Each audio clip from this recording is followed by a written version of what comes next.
ઉપલેટા માનવ સેવા ટ્રસ્ટ દ્વારા સર્વરોગ નિદાન કેમ્પનું આયોજન કરવામાં આવ્યું। રાજકોટ જિલ્લાના ઉપલેટામાં માનવ સેવા ટ્રસ્ટ અને રણછોડદાસ આશ્રમ દ્વારા સર્વરોગ નિદાન કેમ્પનું આયોજન કરવામાં આવેલ હતું। રણછોડદાસ આશ્રમ અને ડોક્ટર દ્વારા કુલ 260 દર્દીઓને તપાસવામાં આવ્યા હતા, જેમાંથી 43 દર્દીઓના ઓપરેશન માટે રાજકોટ મોકલવામાં આવ્યા હતા।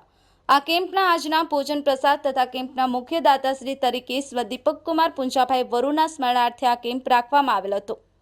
પુંજાભાઈ વરુ અને સરોજબેન વરુ પરિવાર દ્વારા કેમ્પ યોજાયો હતો।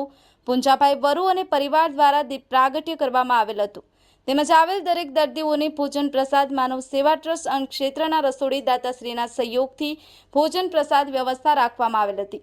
આ કેમ્પમાં માનવ સેવા ટ્રસ્ટ સાથે સંકળાયેલા સભ્યો આ કેમ્પમાં ખાસ ઉપસ્થિત રહ્યા હતા અને આ કેમ્પનું સંચાલન માનવ સેવા ટ્રસ્ટ અંગ ક્ષેત્રના સંસ્થાપક શ્રી લાલજીભાઈ રાઠોડ, આનંદભાઈ બાવરિયા, દિનેશસાહેબ કણસાગરા, સંજયભાઈ માકડિયા, કિશોરભાઈ ભલાણી, ગોવિંદ ધામેચા, કેશુબાપા સિણોજિયા, અસ્મિતાબેન મુરાણી ખાસ ઉપસ્થિત રહ્યા હતા અને આ કેમ્પને સફળ બનાવવા જહેમત ઉઠાવી હતી।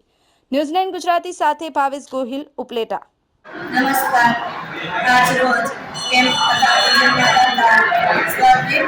પૂજાભાઈ વરુ અને તેમજ હસ્તે પૂજા સાહેબ વરુ અને સરોજબેન વરુ તેમજ તેમનો પરિવાર આ કેમ્પમાં આજે માનવ સેવા કેમ્પનું સર્વરોગ નિદાન કેમ્પનું આયોજન કરવામાં આવ્યું છે। ત્યારે માનવ સેવા કેમ્પમાં આ દંપતીનો ખૂબ જ મોટો ફાળો છે। ક્યારેય પણ જરૂર પડે તો વરુ સાહેબ કહે છે કે તમારે માનવ સેવા કેમ્પમાં કાંઈ પણ જરૂર પડે તો અમે હર હંમેશા તૈયાર છીએ। તો આ અમે એમની નોંધ ખૂબ જ સરસ લઈએ છીએ, કારણ કે અમને હર હંમેશ તેઓ સાથે રહે છે।